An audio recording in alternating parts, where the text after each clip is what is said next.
All right. Welcome, everybody, to Navigating Now, episode 95. I am your guide for today, Norm Ralph, co-founder here at Thoughtium, in person with Kyle Evangelista. So excited to be in person rather than our typical Zoom format. For those of you that are coming to today's episode, this is really an opportunity to create the space. Our opportunity to pause as leaders, to step outside of those day-to-day responsibilities and talk about those topics that matter most. And in today's episode, we're going to be focused on storytelling.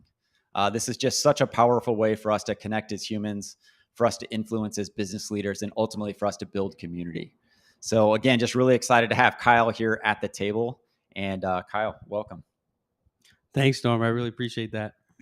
For those of you who are tuning in on our platforms, YouTube, LinkedIn, and Facebook, we really appreciate you tuning in. Every Thursday, we're here live at 3 o'clock Central. And just for us to be on episode 95, I mean, absolutely incredible. This podcast really started with our opportunity to put some really important topics on the table that matter most to gain perspective. And I'd say as this has evolved into episode 95, what it's done is it's allowed us to have this really interesting intersection between community and business. And Kyle and I have had such an opportunity to be more than just fellow business owners and partners.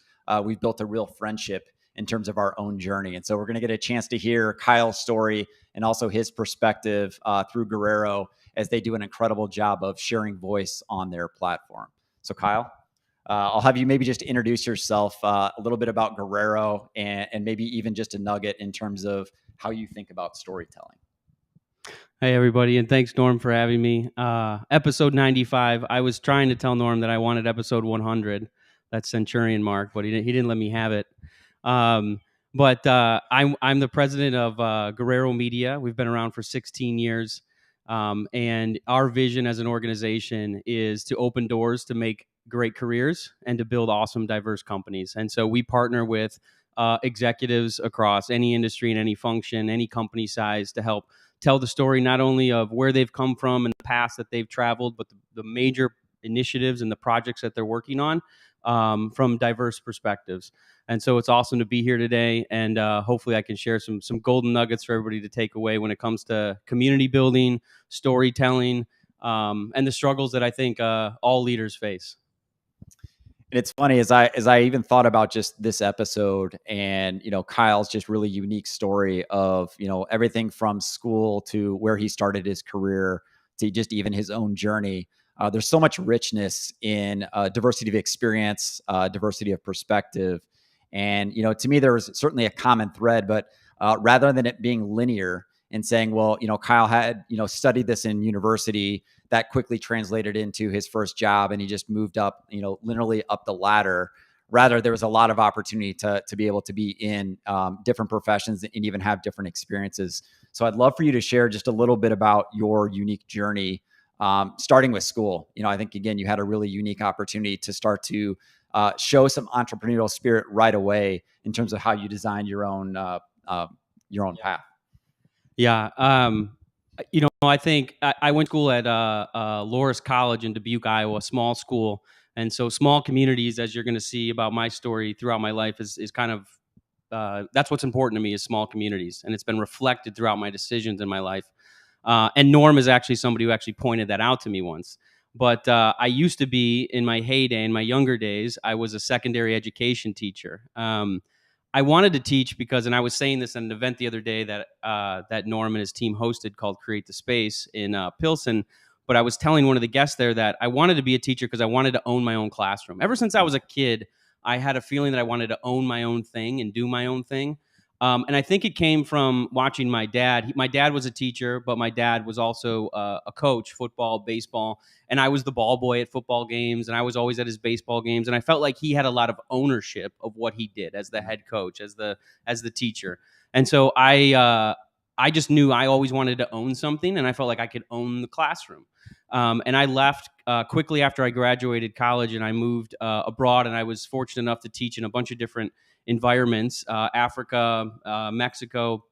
Those are two places. And I was teaching a curriculum that's called the International Baccalaureate, where a lot of this structure and curriculum that I was teaching, although it was standardized, I wasn't the one responsible for evaluating the tests, the evaluations, et cetera. These tests and this curriculum was then sent out to other international schools around the world, and those teachers and those professors would be grading my children, and I'd be grading theirs. So I thought there was a lot of sense of ownership in terms of how I taught the material. It gave me a lot of freedom to go about that. And then obviously the evaluation piece, I didn't even own. I evaluated others. So I had a lot of ownership in crafting that. And that's what I really clung to. And in working at these schools, I met a lot of great kids, great students. And I was introduced to a few of their parents who were executives at multinational companies in Mexico. And I ended up just going to their offices every once in a while to talk to them in English. They wanted just to brush up on their English skills because they didn't speak English unless they were traveling for work. And so they already spoke good English. To be honest, they didn't need me, but I was happy to help them out.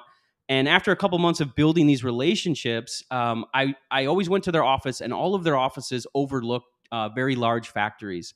And there were hundreds of workers there in these factories. And I asked all three of them if they would be open to helping their workers, the staff, also learn English. And surprisingly enough, all three of them said yes. And I went from having 3 students to over 300 in a matter of about 2.5 months. And my value proposition was, instead of sending these students down to the center of the city after work, 5, 6 o'clock, when they want to go home and see their families, why don't I come to you and I'll teach English in your offices at any time of the day? Obviously, they said yes to that. Great value proposition. And then they wanted class at 10, 11, 12 o'clock, and I couldn't teach anymore. So I left my teaching job, and I built this business, which was also around teaching English. I wasn't teaching English in the schools. I'm just teaching English in the business realm. And the negotiation that I had with these owners was, if the students are passing the test, the English test, then the business would pay for it. If the students were failing the English test, the standardized business English test, then the students would have to pay for it. And thankfully enough, over those 300 students in the 3 years that I had built that, there wasn't very many failures. I mean, I think it was like a 10% failure rate. So tons of success that I saw. And when I decided then from there, I sold the business to a friend that helped me build it. He was a South African gentleman living in Mexico, had a Mexican wife and family. He was great. And he still owns and operates the business today. And I moved back to the United States with my family. I was 27, 28 at the time. And I was like, I will get a vice president of sales job. I will get a director of sales job. I'll get a great job in a sales position. And unfortunately, that just didn't happen. No interviews, no callbacks. One place contacted me back, and I took that job, and I'm still with that company today, and that company's Guerrero Media. Amazing. And to me, like, one of the pieces that it's been a part of Kyle's story that I haven't heard somebody before speak to, which is, as a teacher, having that real sense of ownership, even having that entrepreneurial side of you come forward as to like what was part of the driver in you, wanting to impact communities and being able to do it in large ways. And so even as you look, today, as now you've been there, you said 16 years at Guerrero. How long have you been? 10 years at Guerrero. 10 years at Guerrero. So share with us just a little bit in terms of, when you think about Guerrero and that share of voice, what are some of the ways that you all are looking at being able to amplify leader stories, for the Latino community? Yeah, so Guerrero Media, we own and operate a few different brands. Some operate in the Latino space, a brand named Hispanic Executive, others in the legal, corporate real estate, healthcare space. And all of these brands really focus on giving a platform to underrepresented communities to tell their story. And so, we believe that there is a indirect social good being done by providing people who typically don't have a platform to share their story, a platform to tell it. And so when you partner with, I think the media landscape in general is a lot of, it's the same stories over and over again. And I'm sure you've even read them today. Mark Zuckerberg, Warren Buffett, Jack Dorsey. It's just a constant stream, right? But what about the people that are executing on those visions of Warren Buffett or Mark Zuckerberg, like the vice president of finance, like the chief human resources officer, like the chief information security officer. These are people that have done incredible things and are responsible for some of the world's largest projects and initiatives. And we're giving them a platform to share their story.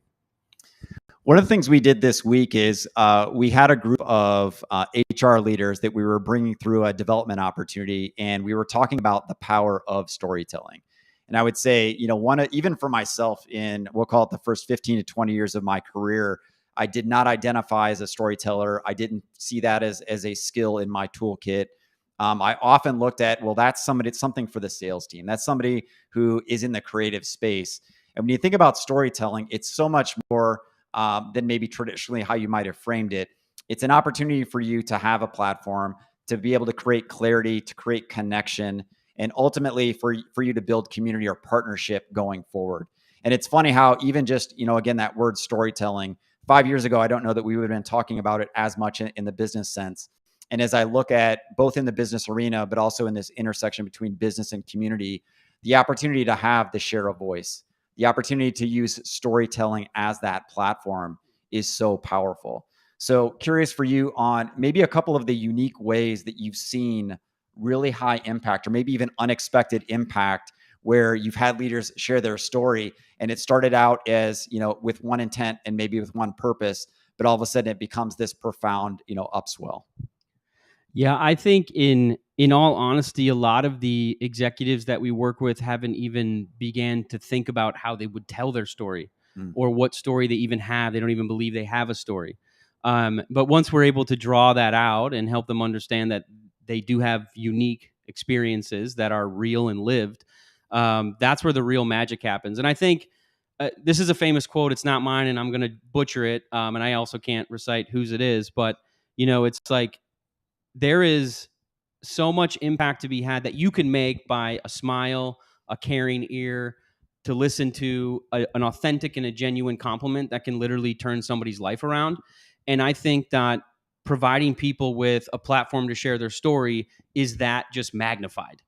And so when you're able to share somebody's story and you bring that to the world for them, that is that the ripple effects of that is seen everywhere all the time, and we get letters, emails, calls every single day. And one thing that comes to mind, just immediately off the top of my head, one woman called us. Her father had passed, but he had sacrificed so much for her in order to get to where she is in her career, higher level executive, et cetera. And her story was about her career trajectory, where she is now, the large projects she's working on. But like what it took for her to be able to do that is all the sacrifices from her dad. And her dad unfortunately passed away. And she wrote to us some incredible words. But essentially she had buried her father with the article within his casket. Because it was the story that she shared with us was as much as hers as it was his, because he had helped her be able to tell that story by giving her all the opportunities that he had never had. I mean, that's amazing when you just hear that service component, really the opportunity to be in service of others, to maybe give them the confidence or the clarity to amplify their story. And there's a legacy piece to that. I mean, what you just described, and I would say as I've gotten older, I've really come to appreciate, this concept of, having the ability to talk to my mom and dad and ask them, different, parts of their story. Even hearing my dad this week, he talked about as a 67-year-old who was out there in Peoria and he was at a golf tournament and he was calling on stories from his father when he was a kid in terms of his confidence in sports. And it's amazing to think, again, at 67 years old, just calling on those stories, that legacy that still sits at the center and the core of like what motivates you, what drives you, and what centers you. I mean, to me, that just gives me goosebumps just even thinking about that. So there's such a legacy piece when you think about this impact for all of us to be able to share story, to build shared experiences. And I mean, is there anything more impactful than something like that as far as your business to have an impact as she's, honoring her father? Absolutely not. And I think, I think something else that is so important is that as leaders, we're so accustomed to not being recognized or thanked or whatever that may be, right? Because we know, this is the responsibility of leaders, that recognition needs to go elsewhere, and we're not searching for that recognition. And so when you give somebody a space to tell their story, in reality, you're recognizing their contributions as a leader, because I think we can relate to the fact that, being a leader and also being a teacher, they're thankless jobs at times, right? And I'm okay with that, but there's nothing better. And I remember talking to an executive once who just said, it just feels good to be recognized. It just feels really, really good after years, decades long of building an organization, leading teams. You have to come with your glass full every day so you can serve other people. And so to be recognized for that feels really, really good. I mean, what's coming up for me, and we talked about this on an earlier episode, is that journey of being a business leader and a founder. I mean, to me, that's one of those pieces where we don't often share the real. We're very focused on the business, on the continuity, on the team, which are so important. And at the same time, maybe we lose sight of what it is that we need, or to be, even like you said, to be able to be in service requires for you to be able to pour out into others. And if you're at capacity, if you're not taking care of yourself, you don't have that opportunity. So I'm curious for you, as you think through, we'll call it the last 18 months, what have been some of the gifts that you've seen that have come forward in terms of both yourself and your business? And what are some of the real challenges that you've started to really experience and acknowledge as leading a business? I think, I think there's a lot to mentorship. And so I don't want to cheapen what I'm about to say, but mentorship is important.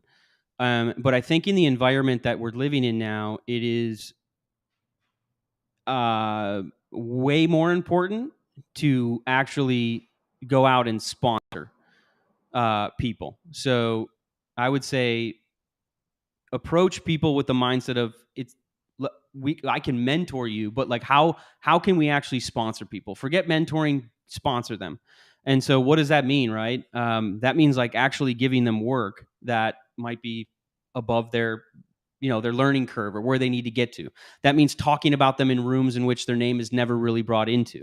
That means feeding them opportunities that maybe you would have kept to yourself or given it to the regular person, right? That you always do. So I think sponsorship in this environment is really, really necessary, because I think there's less visibility for every single person, especially if you're 100% remote. And even if you are in a hybrid environment, there's less visibility because you're not there all the time.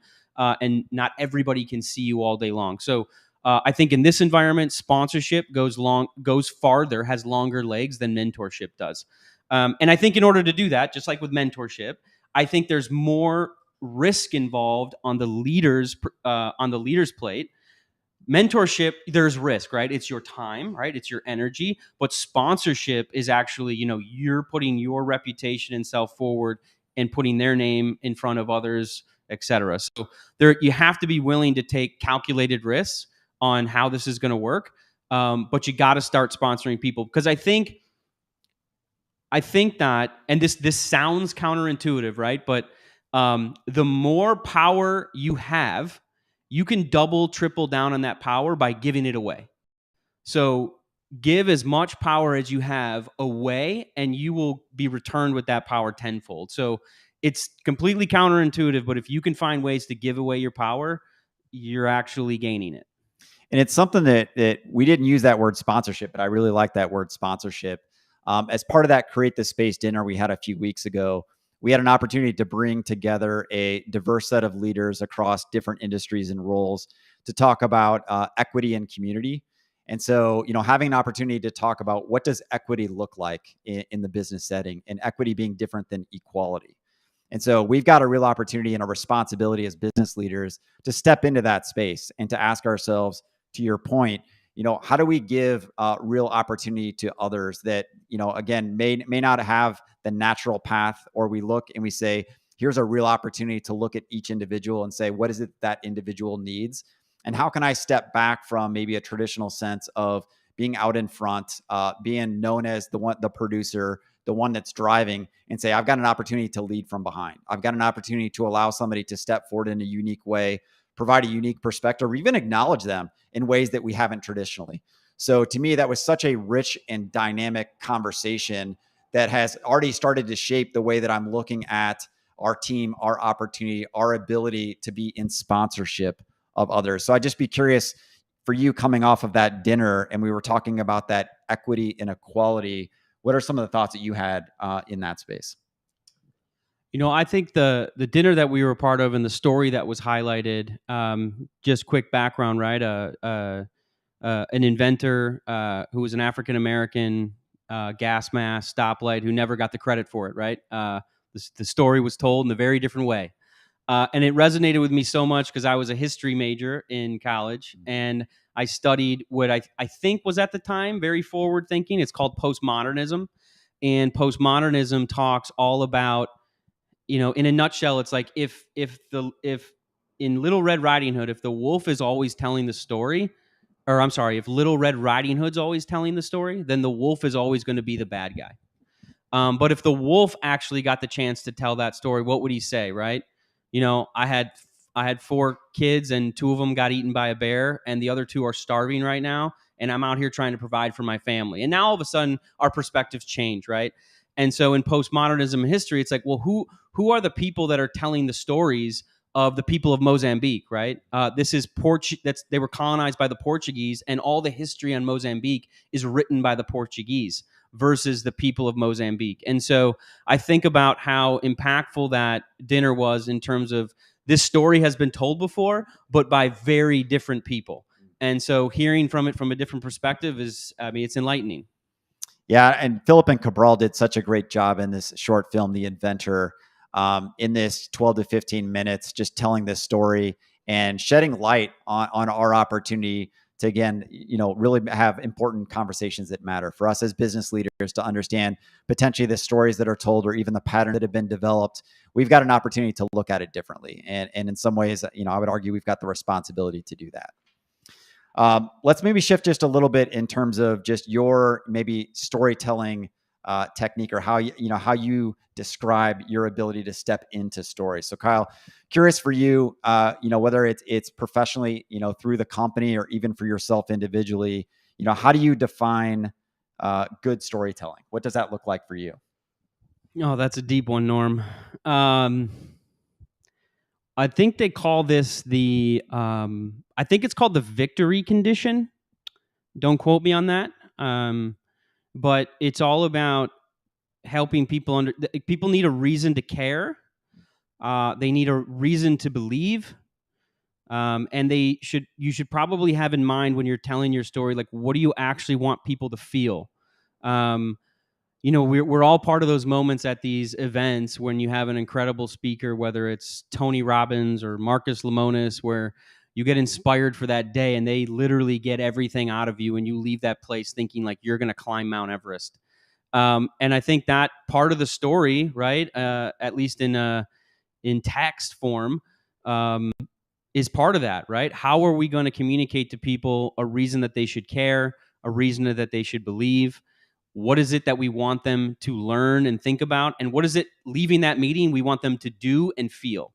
And so that's kind of like a simple structure. If you ever want to give a speech, or you ever have the opportunity to share your story, care, believe, what you want people to know, what you want them to do, and how you want the audience to feel, as they read, or as they leave your talk.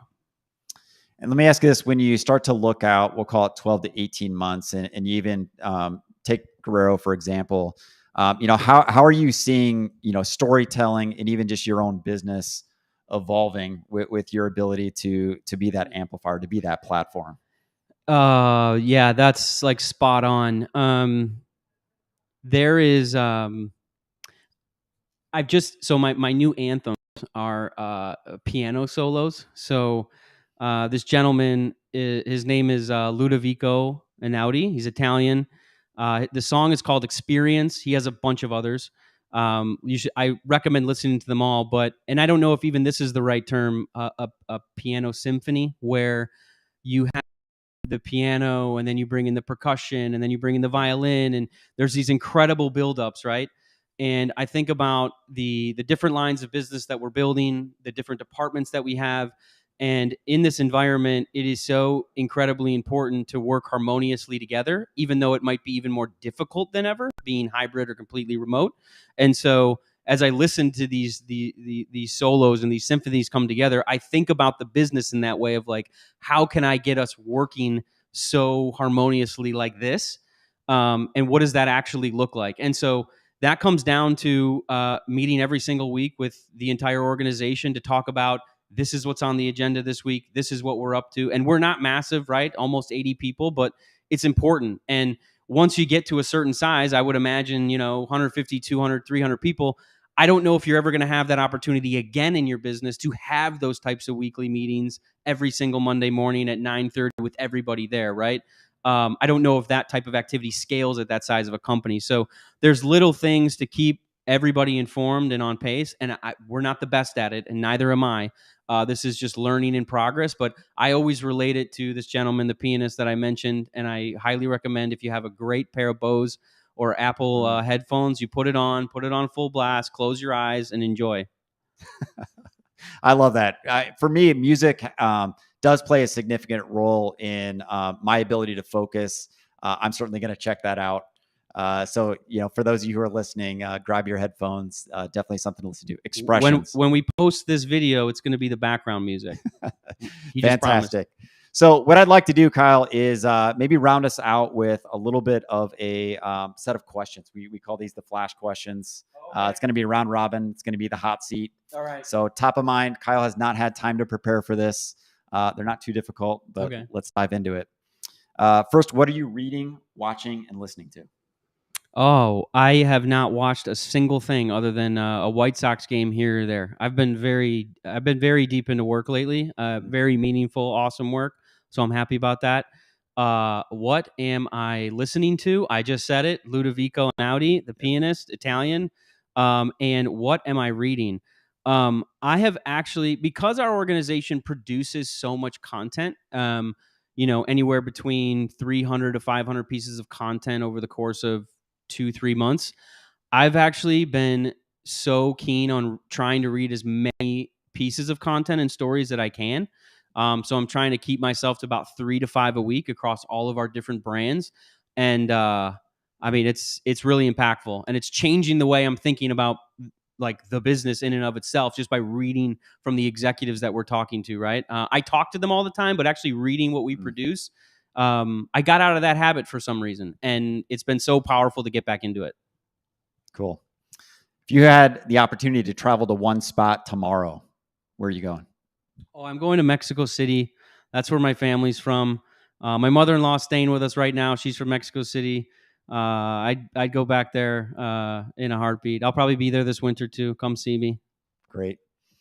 So we're here in Chicago. The Chicago summers are really the only reason that we live here. It's true. What's your favorite thing to do in a Chicago summer? So honestly, I just like to sit in my lounge chair on the roof and just bake in the sun. You don't get a lot of these moments, so when I have them, that's exactly what I do. And I have a little daughter. She's almost 2. She'll be 2 in a month, and not even 2 weeks. And every afternoon, I take her to the park. There's a bunch of bird feeders down the street. We walk to the bird feeders. Then on the other side of the block, there's the fire trucks and the ambulances. So we go and see those. So I do that every day too. And to round us out, what's the word or phrase you want to be remembered for your story? Oh man, another quote I'm going to butcher. It's "Fortune favors the bold" by that's Virgil, right? Yeah, I think so. Fortune favors the bold. That's what I'd like to be remembered by, and that is inspired by my mother. I think my mother's a really great risk taker. I think she's comfortable with ambiguity. I think I get that confidence and self-esteem from her, and I'm glad that I have the ability to be bold. Well, behalf on myself and the Thoughtium team, Kyle, we want to thank you for coming to this week's episode. As we thought about storytelling, there's nobody better. I've been fortunate enough to know Kyle for almost 7 years now. And one of my favorite stories is us grabbing sushi together right here in the West Loop. And as he had mentioned, just even tying this thread of small communities and impact, it left me inspired. It was a connection and partnership that for us transcended, at the time it was a cohort and we were focused with the Executives Club of Chicago, but I knew that there was like a real connection with Kyle and I. And so I've had just the great fortune of, calling him a friend, being inspired by the work that he's doing both in business and in community.